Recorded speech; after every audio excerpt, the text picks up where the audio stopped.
नमस्कार, हमारा नाम है समरीन और आपने देखना शुरू कर दिया है लाइव सिटीज।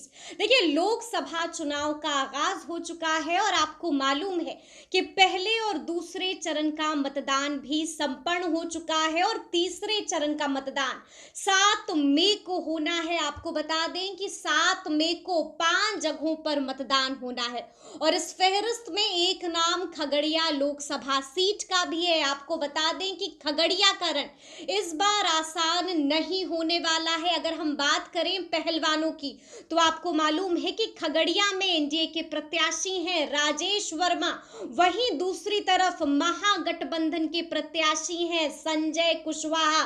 खगड़िया का रण इस बार काफी दिलचस्प हो गया है और हमने आपको लगातार दिखाया है कि किस तरह से राजेश वर्मा ने माहौल बना दिया है खगड़िया में। आपको बता दें कि आज राजेश वर्मा के लिए भारतीय विश्वकर्मा महासंघ ने एक प्रेस कॉन्फ्रेंस का आयोजन भी किया था और आपको बता दें कि इस प्रेस कॉन्फ्रेंस की अध्यक्षता जिला अध्यक्ष मुनि रंजन शर्मा एवं संचालन दिवाकर शर्मा ने किया था। आपको बता दें कि इस मौके पर भारतीय विश्वकर्मा महासंघ के राष्ट्रीय अध्यक्ष मुकुल आनंद ने भी समाज को संबोधित किया।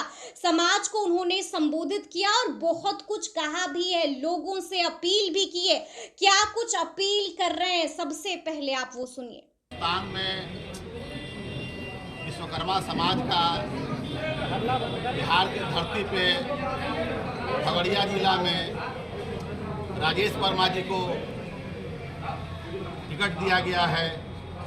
रोजप्पा आड़ से हम खगड़िया जिला के तमाम विश्वकर्मा बंधुओं से, तमाम विश्वकर्मा पुत्रों से, हमारे जितने भी विश्वकर्मा पुत्र हैं, बढ़ई, लोहार, सोनार, कसेरा, ठठेरा एवं कुम्हार एवं अति पिछड़ी जाति जो हमारे समान विचारधारा के हैं, क्योंकि हम लोग देख रहे हैं कि आज़ादी के 76 वर्षों के बाद भी विश्वकर्मा समाज की स्थिति कमोबेश बहुत ही दयनीय है। हम लोग आर्थिक रूप से, सामाजिक रूप से, शैक्षणिक रूप से बहुत ही पिछड़ा हुआ समाज है।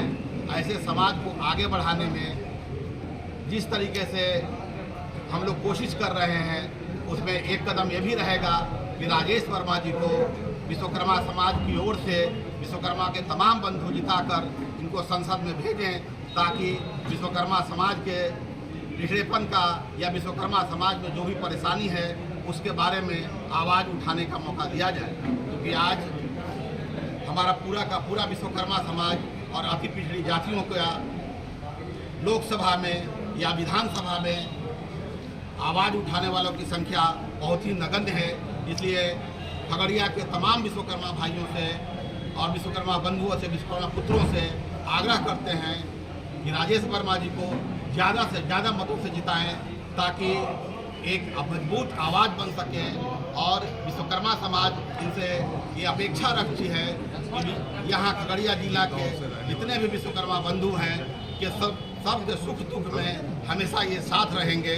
बस हम लोग इनसे यही आश्वासन चाहते हैं। यहाँ तमाम विश्वकर्मा बंधु जो उपस्थित हैं उन सब लोगों को बहुत बहुत धन्यवाद, क्योंकि आज आज़ादी के इतने लंबे वर्षों के बाद खगड़िया जिला से हमारा भाई, हमारा परिवार, हमारा प्रत्याशी लड़ने के लिए तैयार हुए हैं। इसलिए विश्वकर्मा समाज में जितने भी लोग हैं, हम तो चाहेंगे कि पूरे बिहार के विश्वकर्मा समाज के लोग आएँ और इनको जिताने में यहाँ ज़्यादा से ज़्यादा सहयोग करें। बहुत बहुत धन्यवाद। और मैं राजेश वर्मा जी को अग्रिम जीत की बधाई देता हूँ, ताकि और यहाँ के तमाम विश्वकर्मा बंधुओं से मैं आग्रह करता हूँ इनको अग्रिम जीत की बधाई दे दी जाए।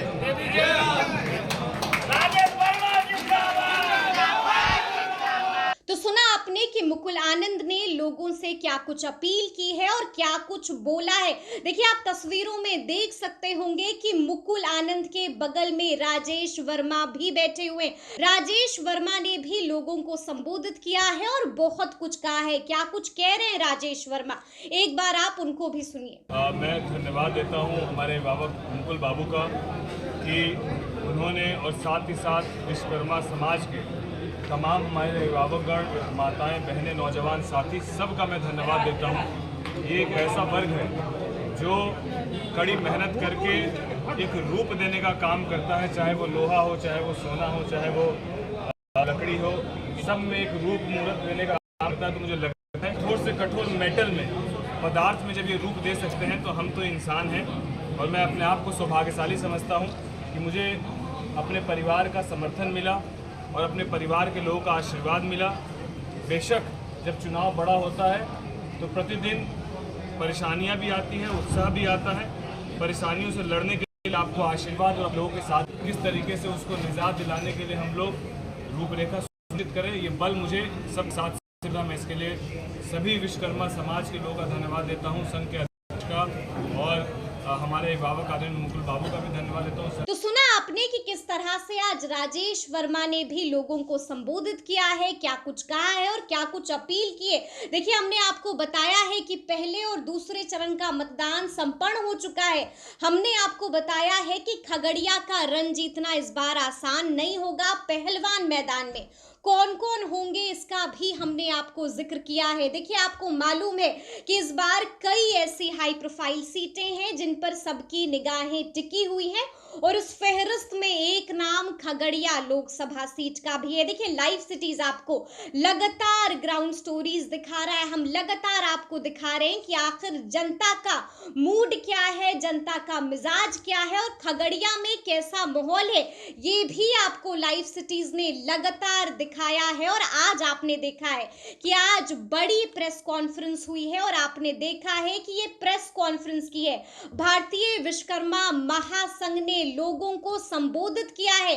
चिराग पासवान का भी जिक्र हुआ है और क्यों जिक्र हुआ है चिराग पासवान का वो भी आपने देखा है। और आपको मालूम है कि राजेश वर्मा पर इस बार भरोसा किया है चिराग पासवान ने। आपको मालूम है कि खगड़िया सीट महबूब अली कैसर की वजह से भी चर्चा में रही, लेकिन आपको मालूम है कि महबूब अली कैसर का टिकट कट गया, यानी कि चिराग पासवान ने इस बार महबूब अली कैसर पर भरोसा नहीं किया है। चिराग पासवान ने इस बार भरोसा जताया है राजेश वर्मा पर। और आप देख रहे हैं कि लगातार राजेश वर्मा लगे हुए हैं खगड़िया में। आप देख रहे हैं कि किस तरह से राजेश वर्मा लगातार लोगों के बीच जा रहे हैं, जनसंवाद कर रहे हैं, लोगों से उनकी परेशानियां सुन रहे हैं। और आज भी आपने देखा है कि बड़ी प्रेस कॉन्फ्रेंस का आयोजन हुआ है। तो अब देखना होगा कि आगे आगे क्या कुछ होता है, खगड़िया में विजयी भवा कौन होता है, ये भी अब आने वाला वक्त बताएगा। तो ऐसे तमाम अपडेट्स के लिए ऐसे ही हमारे साथ बने रहिएगा और देखते रहिएगा लाइव सिटीज। बहुत शुक्रिया।